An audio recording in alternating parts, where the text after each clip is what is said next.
Salutations à tout le monde, bienvenue à ce webinaire Entrevoir l'avenir qui est organisé par l'Académie canadienne du cinéma et de la télévision en collaboration avec la SODEC et réalisé par l'École des médias de l'UQAM. Salutations à l'École des médias d'ailleurs, c'est là que j'ai fait mes études supérieures universitaires dans le programme de télévision.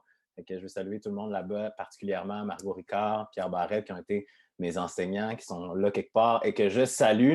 Donc aujourd'hui, on va avoir une grande conversation avec trois des finalistes et la lauréate du prix Gémeaux de la relève, donc Antoine Binette-Mercier, Sarah Pellerin et la récipiendaire Eva Kabuya. Je vais les laisser se présenter un peu plus tard, mais pour l'instant, laissez-moi commencer par vous dire que c'est le lancement aujourd'hui. C'est d'ailleurs pour ça qu'on fait cet événement-là, la 3e édition du programme de bourse de l'Académie pour la relève. Ça commence aujourd'hui, donc vous pouvez visiter le académie.ca pour avoir les règlements, pour avoir toutes les consignes pour pouvoir poser votre candidature d'ici le 18 avril. Il va aussi y avoir une séance d'information le 7 avril à midi, toujours via Zoom, on aime ça comme ça.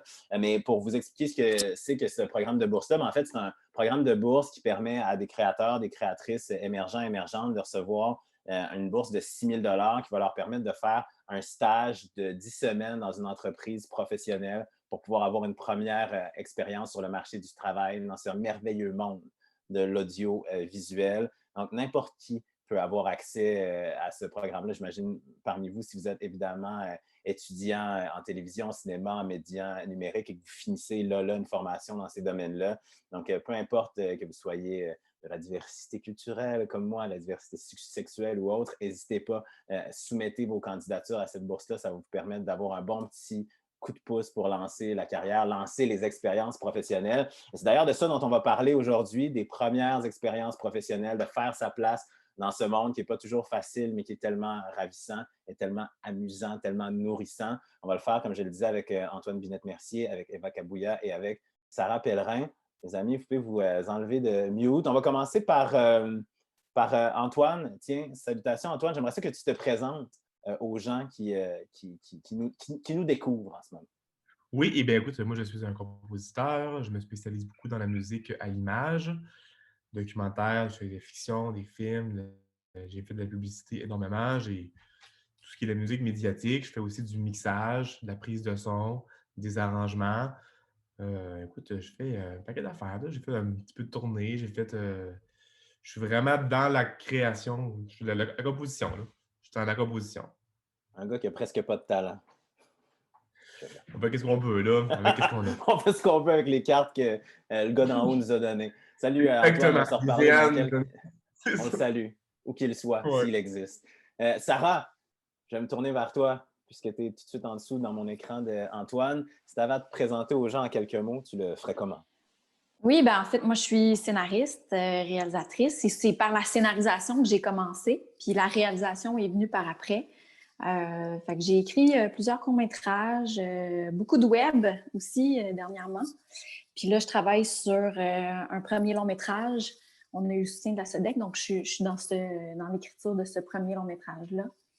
Et c'est ça. Puis côté réalisation, j'ai fait du web aussi, court-métrage, puis de la publicité également. Donc, c'est un peu ça en gros. Un parcours complet. On en reparle un peu plus tard. Et finalement, Eva Kabuya, salutations. Je te laisse, comme les deux autres, te présenter aux gens qui nous regardent en ce moment.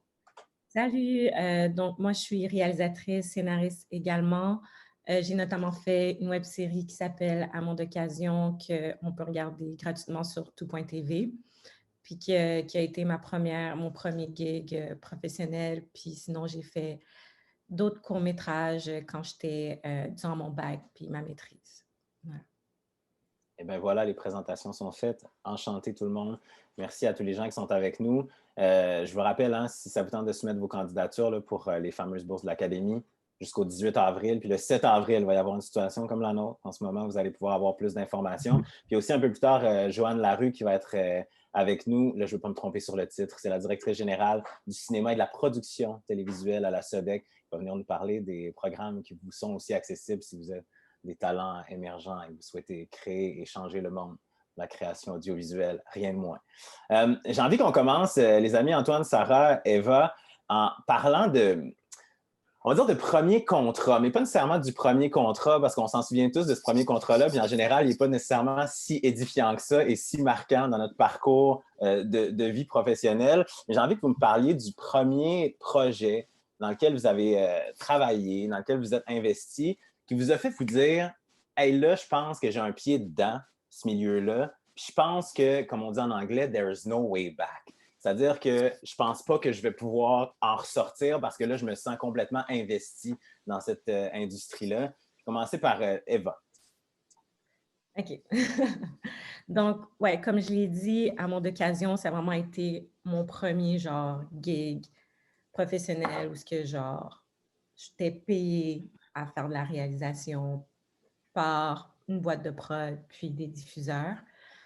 Dans le fond, comment ça a commencé, si je peux raconter ça rapidement, c'est que j'avais commencé à travailler, j'ai accepté de faire un gig gratuitement comme assistante prod pour une boîte qui s'appelle Saint-Laurent TV, qui était une petite boîte à l'époque. Puis, de fil en aiguille, ils m'ont rappelé pour faire d'autres gigs comme assistante prod. Puis finalement, j'ai eu la chance de parler au président de la boîte, puis de lui pitcher quelques idées qui est devenu Amour d'occasion. On va le saluer, c'est-à-dire saluer, ouais, Lou Bélanger. Ouais, Bélanger, exactement. Puis, c'était quoi déjà la question exactement? La question, c'est le premier projet qui t'a fait te sentir complètement aspiré dans ce milieu. Ouais, ben, tu sais, j'ai l'impression que ça fait quoi? 1 an que la série est en ligne. J'ai l'impression que c'était juste hier, mais en même temps, il y a tellement de choses qui se sont passées. Mais c'est vraiment le premier projet que genre, wow, OK, je suis payée à faire ce que j'aime, puis que je me réveille le matin, puis c'est comme, je suis aux anges parce que je m'en vais travailler, puis je m'en vais réaliser, puis je m'en vais travailler avec d'autres créatifs. Donc, voilà. La vie de rêve, quoi. Il faut le dire, l'amour d'occasion, c'est entre autres aller à Cannes Série. Il y a eu des Gémeaux aussi, quelque part là-dedans. Puis c'est entre autres ça qui t'a permis aussi de gagner le prix de la relève aux Gémeaux. Mais j'ai gagné le prix de la relève. Amour d'occasion, en tant que tel, n'a pas gagné de prix Gémeaux. Mais on est allé dans plusieurs festivals à travers le monde. C'est un pas pire accomplissement, on va le dire comme ça. Sarah Pellerin, si je te demande le premier projet, premier contrat qui t'a fait te sentir complètement investi de cette mission audiovisuelle, qui t'a fait te sentir que tu avais ta place, ce serait quoi? C'est mon premier, ben c'est pas mon premier court-métrage, c'est comme le 3, 4e. Mais c'est celui-là qui avait eu, avec lequel j'ai eu le financement de la SODEC puis du Conseil des arts et lettres du Québec. C'était la première fois que je me retrouvais, c'est ça, avec le soutien financier pour aller au bout de mes idées, ou du moins d'amener mes idées un peu plus loin, puis d'être capable de réaliser vraiment ce que j'avais en tête. Et donc, c'est ça s'appelle Mon Boy, puis c'était une histoire d'enterrement de vie de garçon, puis d'enterrement de vie de fille, puis c'est un peu la dérape, puis il y avait beaucoup d'acteurs. Fait que c'était comme un gros défi que je m'étais lancé avec une 12aine d'acteurs au pic du film. Puis ça a été extrêmement angoissant, mais qu'est-ce qui n'est pas angoissant dans nos périodes créatives, mais ça a tellement confirmé de choses après. C'est là qu'on peut tester notre instinct, qu'on peut valider nos idées, qu'on valide aussi notre écriture. Puis c'était la première fois que c'était vraiment... J'écrivais puis je réalisais, j'écrivais pas pour quelqu'un d'autre. Donc, j'avais les bottines de la scénariste, de la réalisatrice. Puis on apprend énormément comme ça, puis ça donne le goût d'en faire d'autres, d'en faire plus.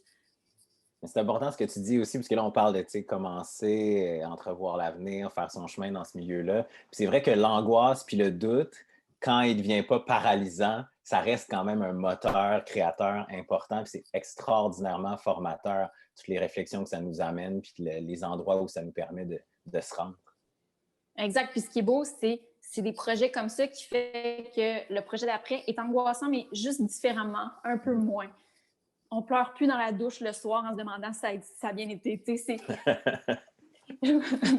mais c'est ça. Donc, c'est en faisant toujours plus qu'on maîtrise justement ces émotions-là, mais qui servent le projet au final, je suis sûre. C'est clair. Antoine Binette-Mercier, on est comme dans une autre zone parce que là, on parle à des réalisatrices, des scénaristes. Toi, tu es un compositeur. Est-ce que tu as aussi ce genre de projet-là où tu as fait ah oui, OK, ça, c'est la ligne directrice dans laquelle je m'en vais pour les prochaines années à court, moyen, long terme? Ce qui est fun, c'est que moi, j'ai eu le temps d'y penser depuis Sarah, depuis Iran. Oui, c'est ça. J'ai eu un petit avantage là, de. J'écris, la question elle est fun. Elle est fun parce qu'on me ramène dans une autre époque que j'arrête d'oublier de ma vie. Là. J'avais 22 ans, mon premier contrat que je me dis, OK, là, c'est pas de la rigolade. J'avais fait quelques petites affaires de jeux vidéo à gauche puis à droite par un ami qui m'avait plugué, puis nanana. Là, j'avais l'opportunité, je me rappelle, on était à l'automne, j'étais toujours à l'université. Et puis, au mois de septembre, après 2 semaines d'école, j'ai pris la décision pour ce contrat-là de jeux vidéo d'arrêter l'école. C'est un jeu pour Nintendo DS. Puis, c'était un jeu qui allait se vendre à travers le monde. Puis, c'était quand même une grosse affaire, que je pense. Là, Puis, c'est un projet qui était de musique teen pop. Ça s'appelait Best Friend Forever. C'était de la musique pop pour adolescents, qui était vraiment pas mon bag. Moi, j'étais plus épique, dark, orchestral. Mais ceci dit, l'offre était tellement cool que je l'ai pris. Puis de ce que je me souviens, c'est que j'avais surtout pas les compétences pour le faire et les outils à l'époque pour faire ça. Je me suis embarqué dans une patente qui a finalement bien été, là, mais je me suis fait mal. Là. J'en pense à ça, puis ce que j'ai en tête, c'est des semaines de 100 heures de travail tout croche, toutes les nuits blanches à boire du Red Bull avec du café. Je travaillais n'importe comment. Au début, ça ne marchait pas, la musique n'était pas à niveau. J'ai vraiment. Ça a été un 3 ans d'université, ce projet-là. Ouais, c'est ça. J'ai envie de le faire, mais je reparle aujourd'hui. Jamais je ferais ça de cette façon-là. Là, mais Parce que là, à ce moment-là, tu as 22 ans, tu étudies à l'Université Laval en composition classique, c'est ça? Oui, puis j'ai arrêté l'école complètement. Je suis passé parce que mon bac, j'ai terminé 12 ans plus tard. Mais c'est le projet qui m'en a amené un autre tout de suite à l'hiver, qui m'a donné un portfolio qui finalement me fait rentrer chez Studio Apollo, auquel j'ai passé 8 ans là, puis là, j'ai fait des relations. C'est vraiment été le projet que j'ai arrêté l'école pour, et puis après ça, je me permis de m'équiper puis d'apprendre vite quand même, là, d'apprendre tout en même temps. C'est intéressant ça quand même, puis ça va être une question qui va aller à vous trois, parce qu'en préparant la conversation, je réfléchissais à cette idée-là, à l'idée de prendre la décision de faire ce métier-là, puis prendre la décision de choisir ou pas les projets qui vont nous mener à destination, c'est-à-dire à ce qu'on veut faire réellement pour vrai. Vous autres, votre approche, là, j'ai bien compris celle d'Antoine qui a été de décrocher de l'école puis de faire, ben garde, on va l'essayer puis on verra où ça va mener. Mais Eva, Sarah, votre philosophie quand vous êtes sortis de l'école par rapport à vos objectifs à moyen, court terme, c'était quoi? C'était-tu de prendre le plus de choses possible pour avoir de l'expérience dans un vaste spectre, ou l'idée, c'était de toujours prendre des projets qui allaient vous mener un petit peu plus près de ce que vous souhaitiez vraiment faire dans la vie, si à ce moment-là, évidemment, vous saviez déjà ce que vous vouliez faire? Je ne sais pas, Sarah? Bien, moi, c'est ça. Mon parcours, là, j'ai fait un bac en sciences politiques, puis après, j'étais allée en scénarisation. Fait que j'avais pas la formation de cinéma, puis une gang de cinéma, contrairement à beaucoup de gens que j'ai croisés, puis qui ont vraiment un objectif très clair. Moi, c'est venu comme plus tard. Puis quand j'ai fait l'INIS, après ça, scénariste, personne ne te connaît. Tu n'as pas beaucoup de matériel. Je veux dire, c'était comme vraiment pas évident d'aller cogner. En tout cas, pour moi, c'était pas évident d'aller me vendre, parce que je suis pas très douée pour ça. Et je me suis mis à faire beaucoup de tout ce qui était connexe au milieu. Fait que j'ai fait énormément de coordination de production. J'ai fait du casting pour des prods. J'ai charrié des sacs de sable. J'ai fait de la régie. Je suis allée sur les plateaux, puis j'ai exploré, puis j'étais allée voir un peu c'était quoi. Puis pour être complètement honnête, parce que j'ai eu des périodes de grosses remises en question où je me disais, ce milieu-là, c'est trop difficile, j'ai peur de ne pas y arriver, je doutais de moi. Puis j'ai fait une session en psycho, je suis retournée à l'école, puis là, j'ai fait, non, je peux pas. J'étais tellement déprimée, puis là, je suis allée faire une maîtrise en cinéma. Puis ça a motivé toute la création de courts-métrages, du court-métrage Mon Boy, de la première série web que j'ai écrite, Georges est mort. Puis ça a comme déboulé à partir de là. Donc, c'est un chemin un peu sinueux. Là. C'était pas prévu, puis je m'engageais, puis d'aller de cibler les bonnes personnes. Mais ça, je pense que c'est lié au fait que mes premières études n'étaient pas nécessairement dans ce même domaine-là. Mais tu sais, ce que tu dis, c'est une chose qui est importante, je pense, quand on commence, c'est l'idée juste de se mettre les mains dedans puis d'essayer d'être le plus près possible, en tout cas de l'univers auquel on veut appartenir. Puis aussi, dans ce que tu me dis, quelque chose qui est bien important, je pense, qui est l'idée de comprendre ce que les autres font dans ce grand univers dans lequel on travaille. Je veux dire, je n'ai jamais travaillé en cinéma, j'ai déjà vu un plateau de cinéma, il y a énormément de postes. J'ai l'impression qu'en ayant touché un peu à tout, ça te donne une appréciation puis une compréhension qui te permet d'être une meilleure réalisatrice aussi. Je pense que oui, sincèrement. Là, je pense que oui. Du moins, on apprécie le travail de tout le monde. On sait à quelle heure ils rentrent puis combien de temps ils ont dormi beaucoup. Tu sais, mettons la régie, là. Ouais. Moi, j'ai beaucoup d'admiration pour ce département-là. Bien, tous les départements, là, mais je veux dire, on apprécie le travail parce qu'on le fait puis on sait ce que ça demande. Puis effectivement, ça fait de nous des meilleurs réalisateurs, réalisatrices, je pense. Eva, ton chemin, toi, ça a été quoi dans cet aspect-là qui t'a mené à ce que tu es aujourd'hui?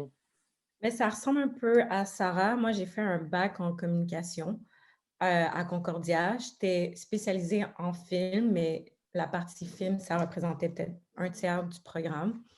Après mon bac en communication, j'ai comme cherché des emplois en communication qui étaient peut-être le plus safe, que j'avais l'impression que c'était le plus safe. Puis j'ai eu quelques expériences qui ont été quand même assez vraiment désastreuses. J'étais vraiment malheureuse. Et par la suite, ça m'a permis de me remettre en question puis de me demander qu'est-ce que j'aimais faire. Puis c'était le cinéma que j'aimais faire. Donc, comme Sarah, j'ai commencé à prendre quelques gigs, justement, avec Saint-Laurent TV, travailler gratuitement, faire des gigs en tant qu'assistante de production, sans nécessairement avoir, genre, en tête un plan. Tu sais, je voulais juste faire quelque chose qui me rendait heureuse, puis d'être sur un plateau, puis de voir comment ça fonctionne, ça me rendait vraiment heureuse. Puis, comme Sarah le dit, tu deviens vraiment, tu sais, assistante prod, c'est le job genre entry level, mettons, mais c'est la job qui est aussi super importante. Sans assistante prod, t'as pas de plateau.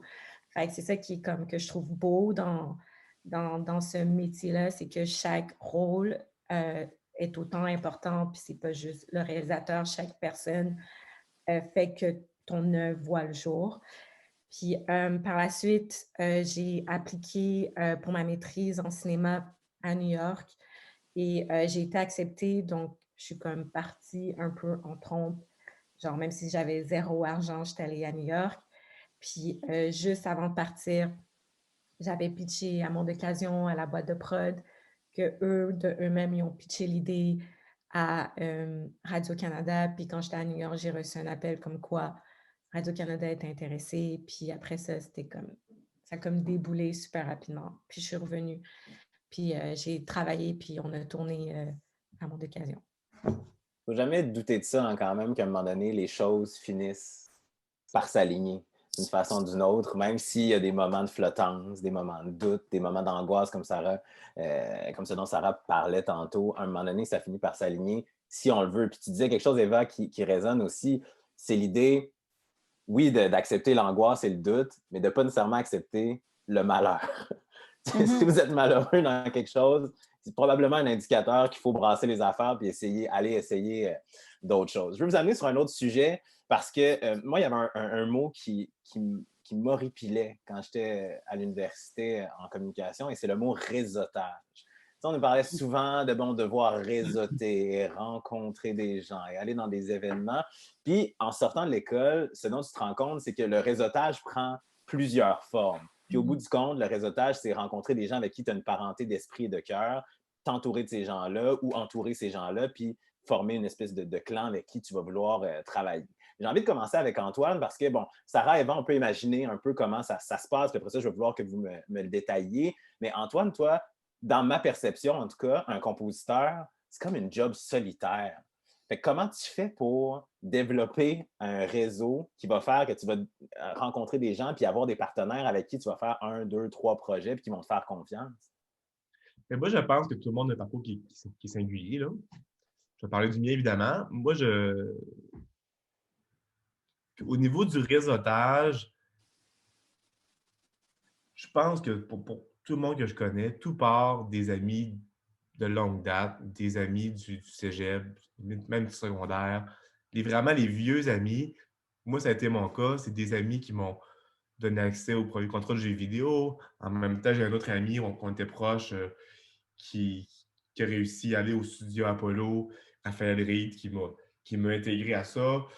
J'ai l'impression que quand je fais du réseautage, à partir d'inconnus, surtout en vieillissant, tous les réalisateurs, les gens en production ont toutes des dettes morales envers des compositeurs. C'est très, très, très, très, très difficile en guillemets, de s'introduire dans une nouvelle équipe qui a un compositeur de différents projets, que ce compositeur-là a fait 2 courts-métrages bénévoles. Donc, les gens qui évoluent puis finalement ils ont une subvention, ben nécessairement, ils vont travailler avec la même équipe pour les repayer d'une certaine façon. Ouais. J'ai l'impression que c'est des rencontres puis c'est des hasards de la vie et puis il faut se mettre dans une position de réseautage. Mais je pense que ça passe beaucoup par les collègues, mon ami compositeur me fait travailler sur un projet et vice-versa. Et puis, il n'y a pas le temps. Donc, ensemble, on s'alimente comme ça. Et puis, je pense que c'est vraiment le réseautage de proximité qui, en ce qui me concerne, me fait travailler beaucoup plus que mes gros efforts de j'étais allé en France, ça n'a pas marché, ou un petit documentaire, mais il n'y a pas eu de suite, ou j'ai travaillé fort pour un petit contrat de jeux vidéo, puis le producteur finalement a changé de métier, puis celui qui remplace son compositeur à lui. Mais finalement, ceux qui font travailler encore, c'est ma gang de 10 ans, tu sais, que par eux, j'ai évolué, puis que c'est pas tout le monde qui a les mêmes aptitudes à le charisme. Ouais. Il y a des gens qui vont dans une pièce, puis la pièce est déjà plus cool parce qu'il est là, puis qu'ils baissent leur culotte, puis c'est cool, ils font des blagues, nanana. Je pense à Paul Macro de chez Apollo, qui là, c'est un génie c'est un charisme je veux dire, c'est pas tout le monde qui a ça, puis moi, je suis pas cette personne-là, puis je pense que le réseautage, il faut le faire en fonction de personnalité beaucoup. Ouais. Puis ça, ben, c'est pas tout le monde qui est à l'aise d'aller parler à un inconnu dans une salle avec un petit cocktail, puis c'est super dur de faire ça. Là. Mais ça, c'est vraiment important ce que tu Trouver dis. notre façon de faire, je pense. Ben oui, mais c'est important ce que tu dis parce qu'au bout du compte, oui, il y a l'idée classique du réseautage, c'est-à-dire d'entrer dans une pièce puis de rencontrer, 3 personnes que tu connais un peu, 3 personnes que tu connais pas, puis machin, puis d'avoir des techniques de réseautage. Mais Tout aussi le monde l'idée d'entretenir, ça. des liens authentiques avec des gens, comme je le disais tantôt, qui sont près du cœur, puis près de ta tête, puis d'évoluer avec ces gens-là aussi. Ça aussi, c'est une forme de réseautage. Au bout du compte, c'est juste d'avoir des gens autour de soi en qui on a confiance, puis qui ont confiance, dis-je, en nous. Ben, pour répondre à la question, moi, j'ai l'impression, puis si jamais il y a des gens qui sont moins expérimentés qui nous écoutent, c'est de prendre soin de notre réseautage de base, là, de nos amis du cégep avec qui tu as fait la fête, puis c'était pas une game de PR, c'était des vrais chums. C'est ces gens-là qu'il faut prendre soin, tu sais. Ouais, j'aime ça. Puis pas de façon pervers, de façon se créer une gang, puis je pense que c'est la façon de faire, c'est on se crée notre gang, puis entre nous, on est get together. Je pense que c'est la façon de faire. T'sais. Puis Sarah, je pense. ça évolue au fil de la vie, mais c'est ça la base, je pense. Sarah, je pense à toi parce que toi, tu dis, effectivement, tu as étudié en sciences politiques, gradué de là, je pense, en 2009. Puis après ça, il y a eu le chemin du cinéma qui s'est créé. Comment, toi, tu l'as bâti, cet écosystème-là, mis à part toute l'idée dont tu nous as parlé tantôt, là, de travailler de près ou de loin sur des plateaux, mais comment l'écosystème qui te supporte en ce moment en tant que scénariste, réalisatrice s'est formé autour de toi? Je suis désolée, la connexion a comme lagué, fait que mais je pense que j'ai la question. Ben, c'est ça, à l'INIS, j'ai quand même rencontré des piliers, puis c'est comme devenu ma famille de création pour tous mes projets, plus fiction personnelle. Mais moi aussi, n'étant pas d'une personnalité, de PR, quand c'est naturel, puis que c'est le fun, parce que tu peux être curieux puis intéressé de rencontrer des gens, puis ça, c'est naturel, mais de forcer la note. Puis c'est correct, hein? Il y en a qui le font, puis ça marche, puis tant mieux. Là. Je le dis pas de manière péjorative, je pense que c'est une belle qualité, mais moi, j'ai décidé à un moment d'avoir un agent, en fait. Puis ça ça a permis du réseautage, puis ça m'a ouvert des nouvelles bulles que je n'avais pas avant. Parce qu'ils me mettaient en relation avec des producteurs que je ne connais pas.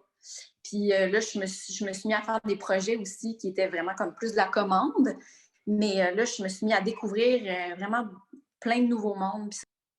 Puis c'est vraiment une bonne manière pour moi d'élargir mon réseau. Mais tu sais, moi, je dirais que l'essentiel de mon réseau puis des rencontres que j'ai faites, c'est tout du monde qui travaille fort puis qui font de leur mieux.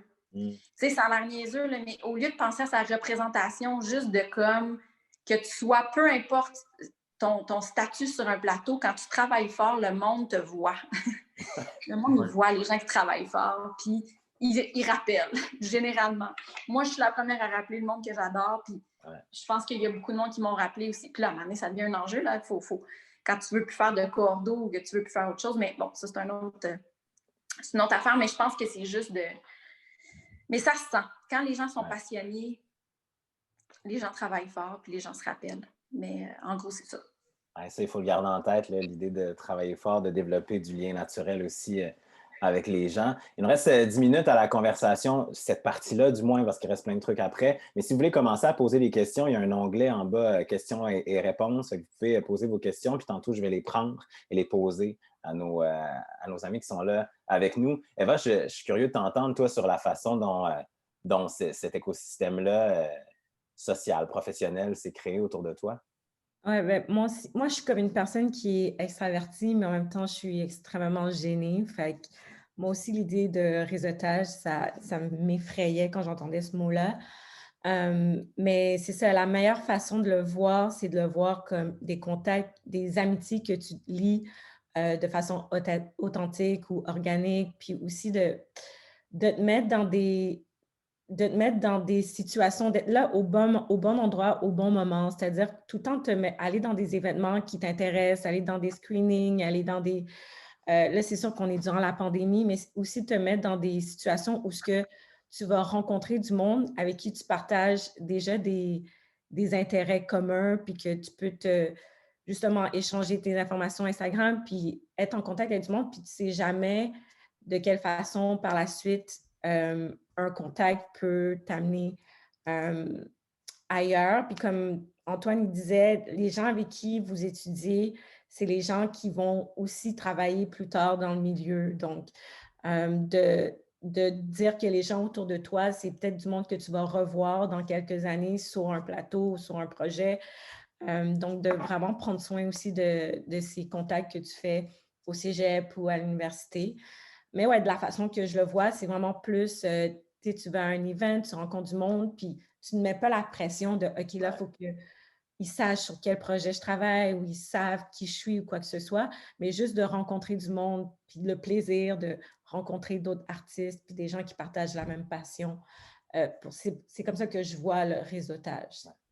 Et ce que je retiens de ce que vous me dites, c'est quelques petits trucs. Soyons authentiques, soyons rigoureux et travaillants quand on a une opportunité, quelle qu'elle soit. Puis surtout, soyons vrais, puis n'hésitons pas à tendre une main. Moi, je pense qu'un des plus beaux trucs pour rencontrer des gens, puis être inspiré, c'est aussi de faire une couple de cold calls.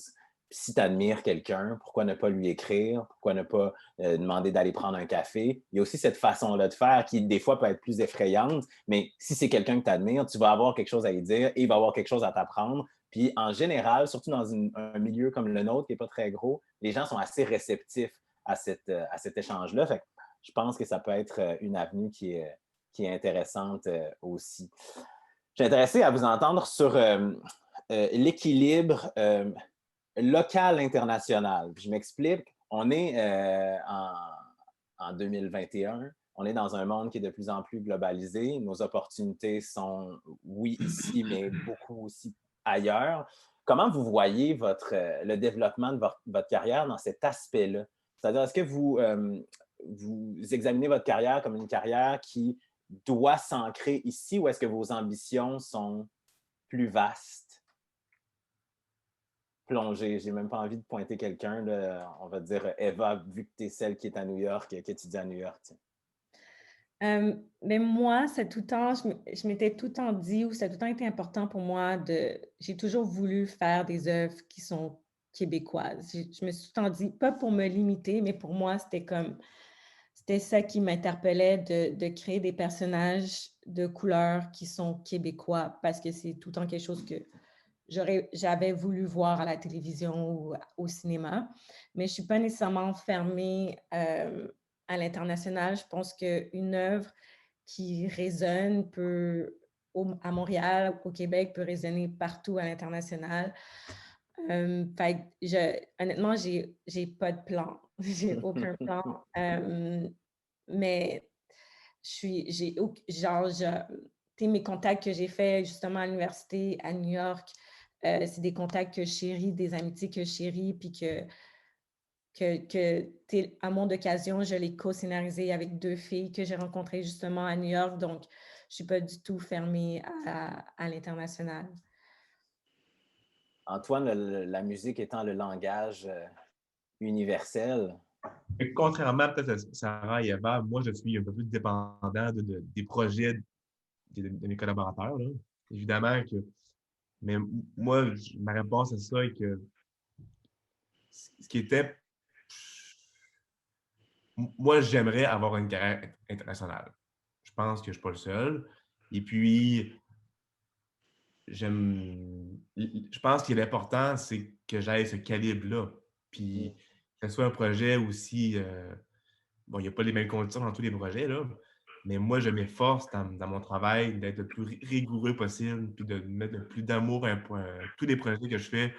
Des fois, c'est ne serait-ce que par respect des gens avec qui je travaille. Moi, je m'efforce d'avoir le calibre le plus que je peux avoir toujours. Puis je pense que de cette façon-là que je pourrais arriver à une carrière plus internationale.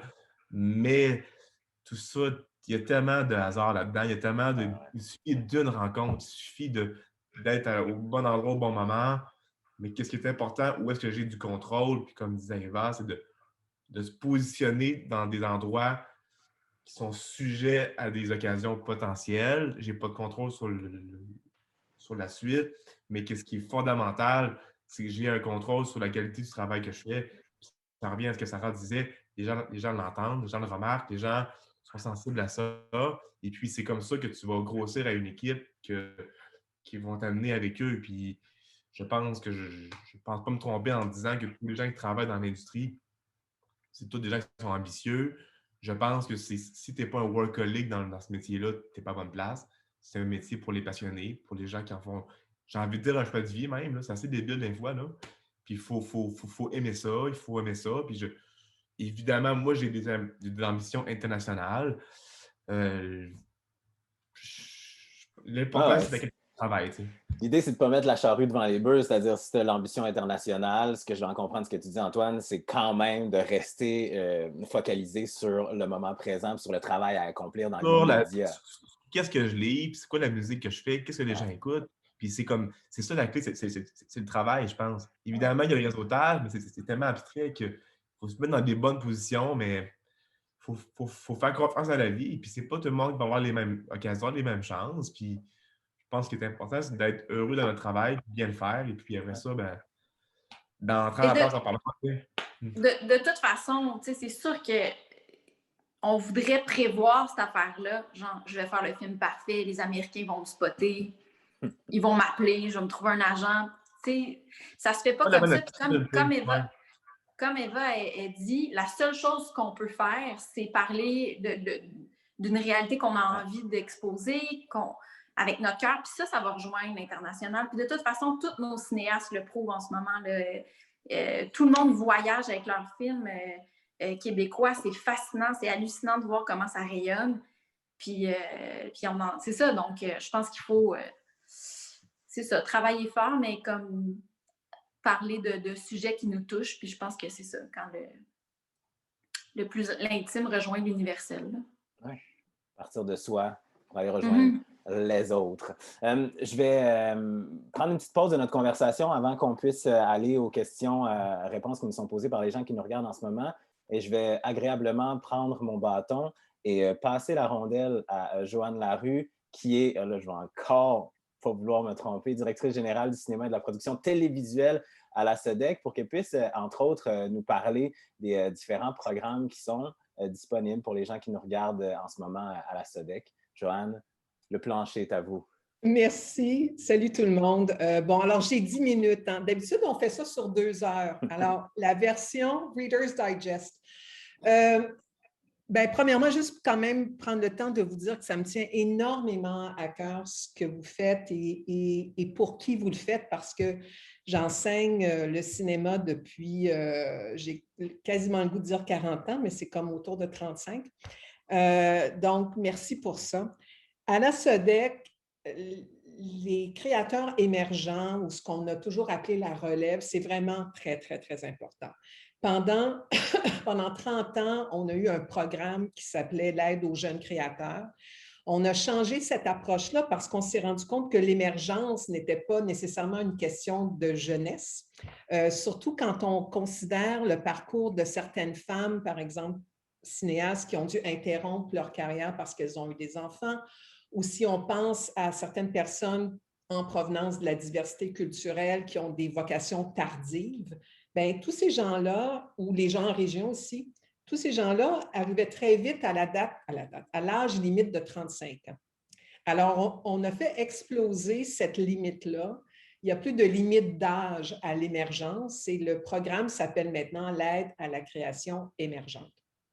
Alors, ce qu'on fait dans ce programme-là, qui est un programme clé en main, on s'engage sur le pitch, okay, sur l'idée de base, sur une présentation de projet, un 10-12 pages qui est présenté par un producteur avec son ou ses scénaristes. Et quand on s'engage, on s'engage sur le développement. Donc, il y a de l'argent qui est donné en subvention pour que le scénario s'écrive, que ce soit court-métrage, long-métrage, fiction, documentaire, animation. Et au terme du développement, il y a un comparatif pour voir qui va passer en production. Donc, dans chaque cohorte, chaque année, il y a un élément de compétition. Pourquoi? Parce que dans la vraie vie, là, au programme régulier, il y a une énorme compétition. Au régulier, en production, on accepte peut-être comme un projet sur 7, un projet sur 10. C'est très, très féroce. Et il y a beaucoup de talents au Québec, on n'a pas nécessairement l'argent qu'il faut pour honorer tout ce talent-là. Par contre, au programme d'aide à la création émergente, tout ce qui est court-métrage ou moyen-métrage et long-métrage documentaire, le ratio d'acceptation de ce qui va passer en production, c'est 4 sur 5. Donc, c'est vraiment très intéressant comme ratio. Quand on embarque dans le programme, les chances qu'on passe en production sont vraiment très, très bonnes. Pour ce qui est du long-métrage de fiction, en ce moment, le ratio, c'est qu'on en développe 5 pour en faire 1, ce qui est plus compétitif, mais qui demeure quand même très intéressant pour le requérant. Ce qui est important de dire aussi sur ce programme-là, c'est qu'il est très bien financé pour tout ce qui est accompagnement, tout ce qui est mentorat. Il y a des fonds spéciaux pour que le producteur engage un conseiller à la scénarisation, un conseiller à la réalisation ou la production, un conseiller aussi pour tout ce qui est découvrabilité, plan de mise en marché. Donc, vraiment, du début jusqu'à la fin, on est là pour professionnaliser. Le but premier de ce programme-là, c'est de professionnaliser la relève, quel que soit son âge et quelle que soit son origine aussi. L'autre chose qui est importante de savoir, c'est que ce sont les producteurs qui déposent, ce ne sont pas les individus. Donc, il faut que les scénaristes réseautent, n'est-ce pas? Et se trouvent un producteur pour déposer. Et là, nous, pour l'avoir vécu nous-mêmes, on sait que c'est l'angoisse et c'est l'enfer. On sort de l'école, on se dit « je ne connais personne ». J'ai une idée de scénario, mais est-ce que je fais le tour de toutes les boîtes de production? Comment est-ce que je m'y prends? Alors, de deux choses l'une. Ou le scénariste émergent a déjà sa cellule, celle dont vous parliez, là, sa gang de l'école, Et je suis tellement d'accord avec vous, c'est important. Il faut soigner ces amitiés-là parce qu'effectivement, même 40 ans plus tard, on travaille encore ensemble. Alors, où ça va tout naturellement se faire parce qu'il y a quelqu'un dans votre gang qui va devenir producteur et qui va travailler avec vous sur votre scénario, qui va le présenter à la SODEC. Ou alors, pour toutes sortes de raisons, vous êtes isolé, vous ne connaissez personne. Alors, dans un cas comme ça, nous, ce qu'on a fait pour ce programme-là, c'est que ce qu'on dit aux producteurs qui déposent, c'est que vous pouvez déposer jusqu'à 2 courts-métrages ou 2 moyens-métrages et aussi 2 longs-métrages, mais il faut que la moitié de ces projets-là proviennent de séances de maillage. Donc, nous, on organise des séances de maillage, scénaristes, producteurs, et on finance aussi des initiatives de séances de maillage qui sont organisées par des festivals, par des associations ici en région, et ce qui incite donc les producteurs à sortir un peu de leur pantoufle et de s'exposer à de nouveaux talents. Donc, quand on est un scénariste isolé, bien, on s'inscrit à une séance de maillage, on a l'opportunité de présenter notre projet. Et les producteurs qui veulent pouvoir déposer plus qu'un projet à la SODEC, bien, ont une chance de nous découvrir et de nous prendre et de déposer. Alors ça, c'est pour le programme émergent. Puis je finirai avec un espèce de scoop. OK? C'est pas, tous les fils ne sont pas attachés, mais ceux qui suivent l'actualité un peu, vous avez peut-être su que l'année dernière, la SODEC a été dotée d'un budget en production historiquement élevé. C'est comme on se pinçait, je me pince encore. Et grâce à ça, ce qu'on veut faire, c'est mieux doter ce programme-là parce que le talent au Québec, il faut le professionnaliser. Donc, notre espoir, c'est de mettre plus d'argent dedans, donc, et de développer, de produire plus de courts-métrages, plus de moyens-métrages et plus de longs-métrages à chaque année dans ce secteur-là. Puis l'autre programme dont il faut que je vous parle parce qu'il s'adresse aussi en partie aux émergents, c'est le volet 2 du programme d'aide à la production. Donc, le volet 2 finance le court-métrage. Et dans ce cadre-là, on reçoit à la fois des propositions de producteurs chevronnés qui veulent faire du court-métrage et des producteurs et des créateurs émergents. Donc, on s'assure de bien diviser la table pour que les émergents puissent aussi, au lieu de s'inscrire dans le programme au long où on développe jusqu'à la fin, parfois, il y a des créateurs qui ont déjà un scénario qui est tout prêt, qui est tout bon, qui est tout merveilleux, et avec le producteur, dépose carrément tout de suite en production et a la chance de faire son projet de cette façon-là. Alors, ce sont les 2 programmes que nous avons pour les émergents. Puis je conclurai en vous suggérant d'aller lire nos programmes sur le site web de la SODEC. Sur le site web, je pense que vous pourrez trouver aussi la façon de vous inscrire à notre info SODEC. Donc, pour être au courant des dates de dépôt, des séances de maillage, etc. Et puis, ben, notre porte est toujours ouverte et puis vous nous appelez quand vous avez des questions, puis on y répond, puis on a le feu sacré, on n'est pas des fonctionnaires, on est des passionnés. Voilà. Donc, puis si vous avez des questions, ben, je pourrai y répondre. Merci. Merci beaucoup, Joanne Larue. Puis d'ailleurs, si vous n'avez pas ouvert la petite fenêtre de conversation de votre application Zoom, il y a publié là-dessus le lien pour avoir accès à toutes les informations sur le programme d'aide à la création émergente de la SODEC. Vous pouvez cliquer sur ce lien-là, mettre ça dans votre onglet favori et aller consulter ça dans 14 minutes quand on aura terminé notre conversation. Je dis aussi que vous pouvez nous poser des questions. Il y a l'onglet questions et réponses qui est dans le bas de la fenêtre Zoom. On en a déjà reçu quelques-unes. Fait que Eva, Antoine, Sarah, je me lance tout de suite. Des questions aussi pratiques que vastes. La première est à Eva et Sarah. C'est Charles qui dit « Je cherche à occuper un poste d'assistant de production, mais outre les quelques pages Facebook dédiées au sujet, est-ce que vous connaissez d'autres manières d'entrer en contact avec des régisseurs? » Bonne question. En connaissez-vous? Bien, je connais des régisseurs, mais des fois, c'est peut-être de passer par... c'est une bonne question. C'est une bonne question. On dirait que moi, je passe tout le temps par les producteurs parce qu'ils sont en contact avec plusieurs régisseurs. C'est eux qui constituent les équipes. Donc, normalement, les producteurs, ils ont une liste de noms de régisseurs avec qui ils travaillent, ils aiment travailler. Puis là, ça peut être une bonne opportunité de passer par là. Sinon, ben, Lactis, je sais que passer par Lactis, je pense que le syndicat des techniciens pour accéder aux régisseurs puis offrir ses services en tant qu'assistant de prod. Bon, là, la technicalité de passer par Lactis, je ne pourrais pas aller dans les détails, là, mais je pense que ça aussi, c'est une bonne ressource. Super. Il y a Margot Ricard qui nous dit dans la conversation c'est aussi plus facile de passer par les directeurs de production. Donc, Charles, tu as toutes les informations possibles pour essayer de faire des démarches en ce sens-là.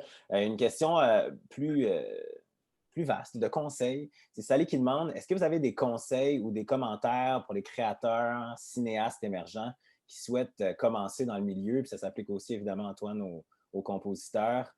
Sarah, Eva, Antoine. Mes inspirations, vas-y donc, ça va en premier. Moi? Moi, honnêtement, c'est drôle à dire parce que là, je ne suis pas en train de vous dire de faire un bac dans un autre domaine. Ce n'est pas ça le but. Mais je me suis rendu compte avec le temps que même si la science politique, puis mon parcours en études féministes puis en sciences politiques, ça pouvait paraître loin du cinéma, ça m'a mis en contact avec... en tout cas, c'était des thématiques qui m'intéressaient. Puis, je pense qu'il faut comme consommer, voir des films, voir des expos. Tu sais, ça a l'air tellement con, mais se permettre de vivre des choses, de voyager. Puis, moi, ces études-là, ça a comme clarifié à quel point les notions de genre, les stéréotypes, le masculin, le féminin, la déconstruction de tout ça, ça fait vraiment partie de ma démarche, puis ça fait partie de mes inspirations, puis de ma réflexion quand je bâtis des personnages en tant que scénariste. Donc, c'est comme, tu sais, mon inspiration, c'est venu de ce moteur-là un peu. Donc, je dirais de pas, c'est ça, d'essayer d'élargir ses horizons, puis de peut-être prendre des cours ailleurs ou de simplement s'intéresser à plus grand, plus large. Soyez curieux. Oui, exact. Soyez curieux. Ouais. En ce qui me concerne, moi, ma principale activité, c'est de la musique à l'image, là. Mais j'aime beaucoup aussi, je fais aussi de la production d'albums. Puis récemment, j'ai travaillé avec mon grand ami Julien Sago, qui est sorti un album il n'y a pas longtemps. Puis ça fait, je pense, une centaine d'années qu'on travaille ensemble, là. Et puis, le fait de travailler avec lui, j'embarque dans son univers, qui a fait du carquois pendant longtemps. Puis de travailler sur d'autres projets qui ne sont pas de la musique de film, mais j'apprends d'autres outils qui sont peut-être plus rigoureux du fait qu'en album, on était plus dans le détail, il y a plus d'efforts sur le temps de musique. En film, ça va souvent vite.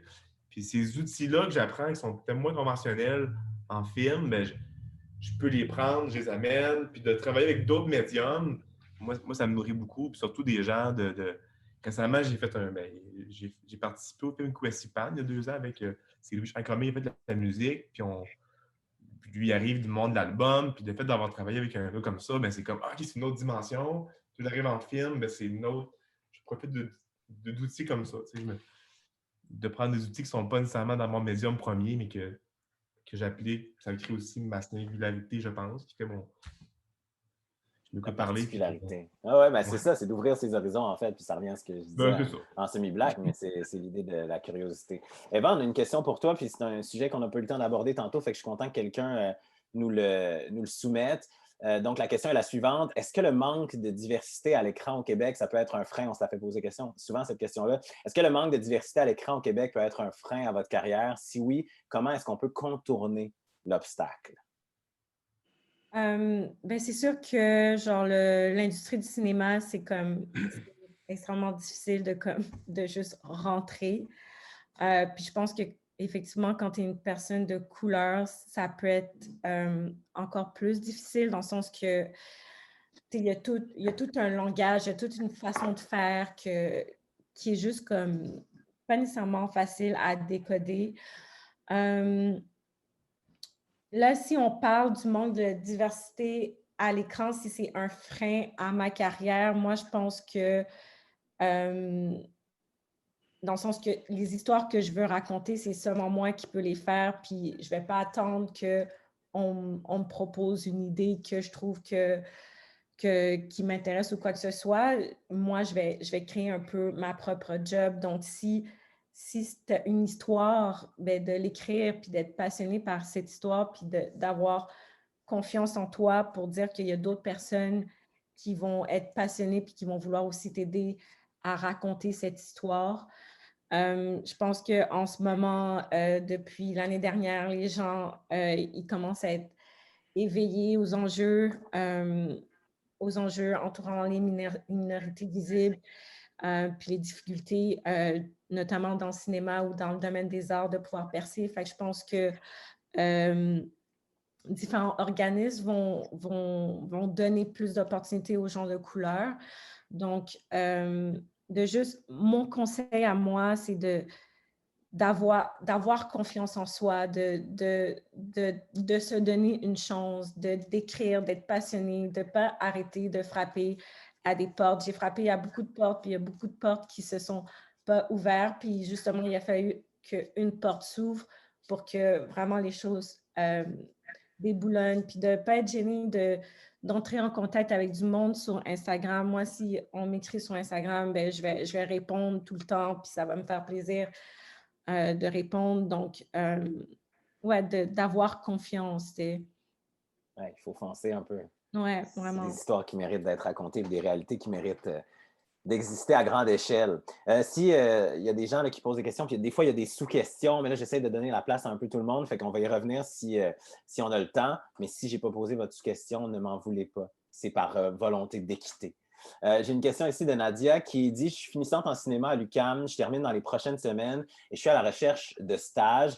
Je me demandais ce que vous pensiez des stages d'observation en réalisation et scénarisation. Est-ce qu'ils existent et comment je devrais m'y prendre? » Ça, c'est le premier volet. Et le deuxième volet, j'aime bien la façon de saisir l'opportunité. Est-ce que vous seriez personnellement enclin à accepter d'avoir un ou une stagiaire? Sarah. Ah! Ben, moi, c'est sûr que ça me ferait plaisir. Deux, je ne sais pas comment, encore là, j'ai comme l'impression qu'il faudrait revenir à la production.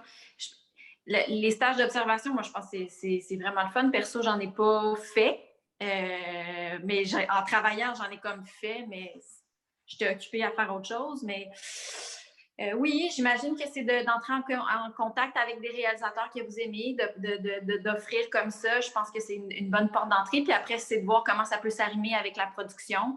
Je pense que des fois, ce qui fait peur un peu, c'est les rythmes de production sont tellement intenses, puis que des fois, il faut que ça aille vite. Fait qu'il faut juste à quel point l'observation, c'est des discussions et tout ça, il faut juste comme se mettre d'accord sur un fonctionnement, mais moi, je serais plus couverte.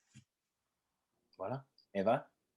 Oui, c'est vraiment, je pense, de passer par les producteurs, de proposer justement de pouvoir assister en tant que production, en tant qu'assistant de production, ou bien moi, je sais que dans Amour d'occasion, il y a eu justement une stagiaire qui est venue en observation, puis en même temps, elle a pris des photos de plateau, donc de passer par les producteurs.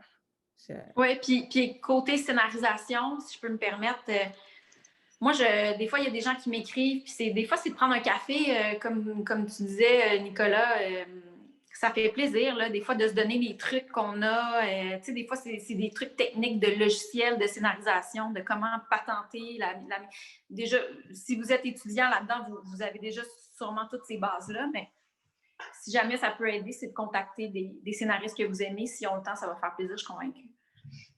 Et on me dit dans le chat, Joanne, que vous auriez peut-être quelque chose à ajouter là-dessus? Oui, en fait, mais c'est parce que je voulais revenir, c'était quand on parlait de la diversité. Ah oui, parfait.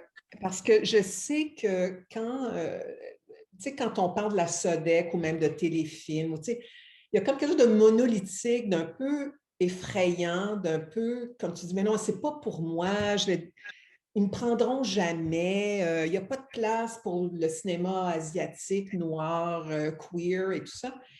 Mais je suis ici pour vous dire que dans les faits, le taux d'acceptation des projets en provenance de la diversité culturelle, quelle qu'elle soit, il est meilleur que pour les projets qui n'en sont pas.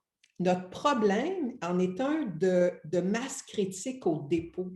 On n'en reçoit pas beaucoup. Ce qui fait que quand nos communiqués de presse sortent avec la liste des projets qu'on accepte, bien, sans doute que les membres de ces communautés-là ne se voient pas beaucoup dans la liste, mais c'est parce qu'au départ, ils n'étaient pas là. Donc, on est en train d'amorcer un dialogue avec différentes associations qui représentent tous ces groupes-là pour se pencher sur la question des barrières à l'entrée. Y a-t-il quelque chose dans la façon dont les programmes sont formulés qui intimide, qui fait se dire à ces requérants-là, c'est pas pour moi, je vais faire mes films autrement, tu sais, parallèlement au système. Donc, on est en train de se pencher là-dessus. Puis pour me répéter, de tout à l'heure, je fais mon pitch là, sur le programme émergent. C'est vraiment la porte d'entrée. Tu sais, si vous voulez faire partie de l'industrie, je vous encourage vraiment à venir lire le programme, trouver votre producteur. Puis pour nous, c'est important aussi de ne pas juste financer les individus de la diversité, mais de financer les entreprises. Tu sais. Il faut que les gens de la diversité se produisent eux-mêmes. Ce n'est pas juste une question de voir un grand producteur blanc émérite prendre sous son aile un projet autochtone. Non, non. Nous, on veut que les Autochtones se produisent, on veut que les Noirs se produisent, etc. Donc, oui, je sais que c'est épeurant, mais là, j'ai-tu l'air épeurante? En tout cas, déposez, venez nous voir, appelez-nous. Voilà, c'est ce que je voulais juste ajouter mon petit grain de sel. C'est un pitch, mais c'est un bon pitch. Puis ce qu'on en retient aussi, c'est l'idée que s'il y a des gens en ce moment de la diversité, quelle qu'elle soit, qui nous écoutent, qui nous regardent, n'hésitez pas. Hein? Déposez vos projets, trouvez-vous un producteur, il y a de l'espace pour ça. Puis moi, je vais être le premier à aller voir vos films et vos œuvres, ça c'est sûr et certain. On a presque fini, il est 12h59. Je vais peut-être finir par une petite dernière question pour Antoine, parce qu'on ne t'a pas beaucoup entendu. C'est une question que je trouve intéressante en terminant. Comment tu fais pour rester à jour par rapport à ce qui est demandé en termes de composition, de musique à l'image, entre autres? Pour rester à jour, écoute, j'écoute beaucoup de musique. Évidemment, les projets d'actualité, les séries, les films, je suis vraiment à jour. Puis au niveau des outils aussi, je suis un peu un geek dans l'âme, les nouvelles banques de son, les compresseurs. Moi, ça me passionne réellement. Le son, Puis présentement, bon, je retourne à l'école, je fais une maîtrise à temps partiel pour apprendre de nouvelles choses.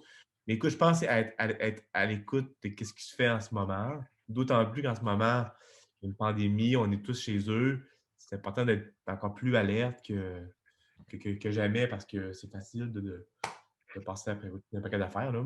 Mais je pense qu'on vit dans un environnement et il faut rester à jour de qu'est-ce qui se fait, qu'est-ce qui.